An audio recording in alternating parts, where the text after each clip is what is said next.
William Elmer Paul, January 16th, 1883 to October 14th, 1930.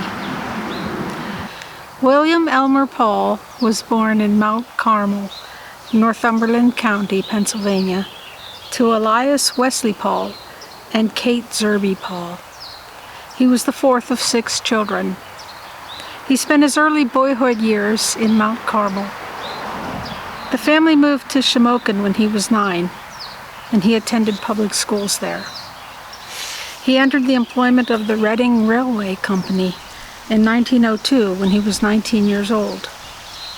He worked in the local yards and later became a trainman and a fireman. Through his work ethic, he quickly became one of the company's most capable and trusted enginemen. From earliest boyhood, William had been a member of the Trinity Evangelical Church, Sunday School, the Evangelical Brotherhood, and for 22 years was a member of the church choir. William Paul was a man of unquestioned religious faith and integrity, possessed of civic pride, and outstanding in his fight for righteousness.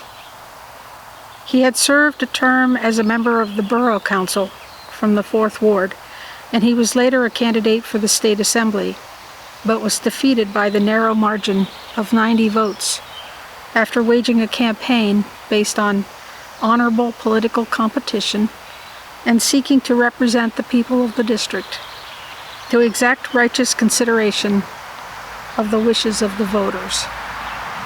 He was a man with focused thoughts for the betterment of the community and mankind.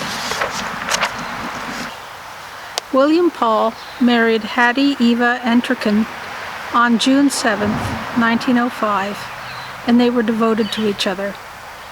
They had 3 sons, and they lived at 210 South Market Street, Shamokin, Northumberland County, Pennsylvania. In 1929, William was the engineer on trains number 5 and 6, 2 of the fastest and most important express trains at the time, flying between Port Clinton and Williamsport. The Reading Company's double-track railroad extended southerly from Williamsport and is crossed at grade by Water Street about a quarter mile north of Muncie Station. At 8:10 a.m. on the morning of August 24, 1930, William was a Reading passenger engineer on passenger train number 6 en route from Williamsport to Shamokin. A large motor tank truck was being driven westerly over the tracks at this crossing by an employee of the Atlantic Refining Company. The train collided with the gasoline tank truck on the Muncie crossing on the outskirts of Muncie. This caused a terrific explosion and fire of gasoline from which flame, fumes, and smoke enveloped the engine. The truck carried not only the tank of gasoline, but also large drums of oil, which were spilled on the track. And this added difficulty to the stopping of the train, which ran some 500 feet after the collision. Flames shot up along the engine, and despite the fact that he jumped as quickly as possible, Engineer Paul was caught in the searing flames, suffering burns of the head, face, and throat, in addition to other injuries. Paul's fireman was Roy F. Embrick, and he realized he could do nothing, and he jumped from the cab into a cornfield. The employee of the Atlantic Refining Company in charge of the gasoline tanker was Mark Emerson Brewer, age 29, from Muncie. He failed to observe the law by stopping before the crossing. It is said that he did not stop or even slow his speed of 20 to 25 miles per hour, and he looked neither to the left nor to the right, but drove in front of the engine. The bell on the engine was ringing, and the whistle for this crossing was given, in addition to a long blast for Muncie Station.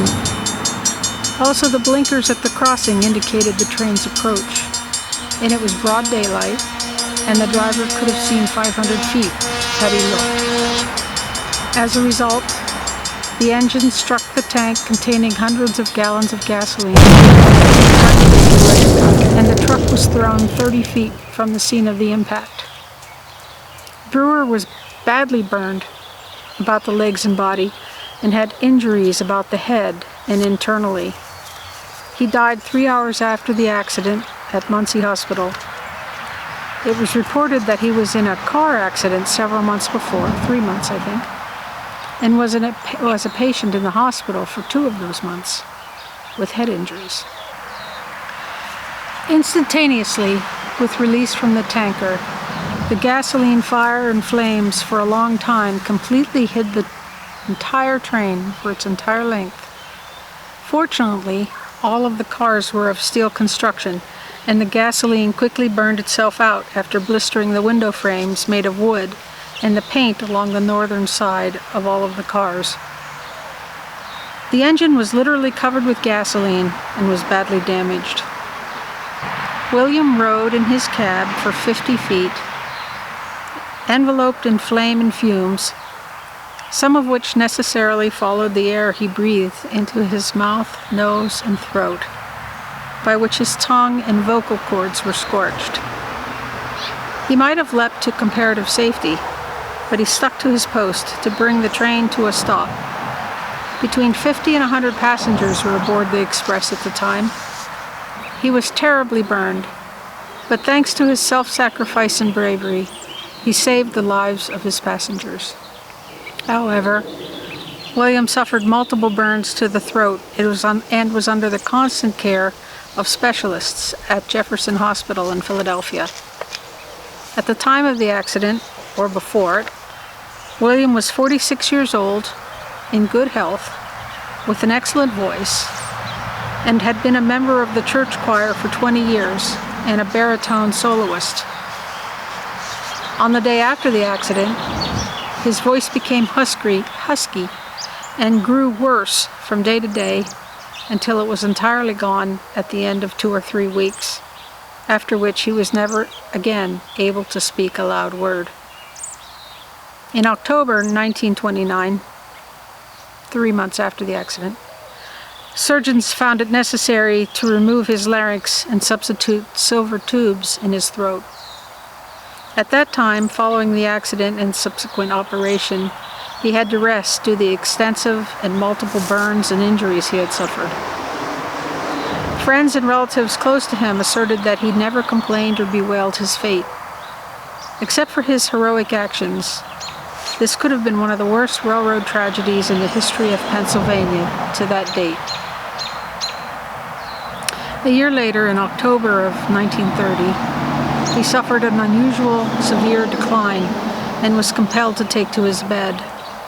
He lapsed into a coma and succumbed to his injuries and burns early in the morning of October 4th, 1930. He was under the constant, tender care of his beloved wife, who had acquired the ability to read his lips, to ascertain his wants, and to understand his thoughts. William never faltered in the faith that had made him an outstanding figure in the community.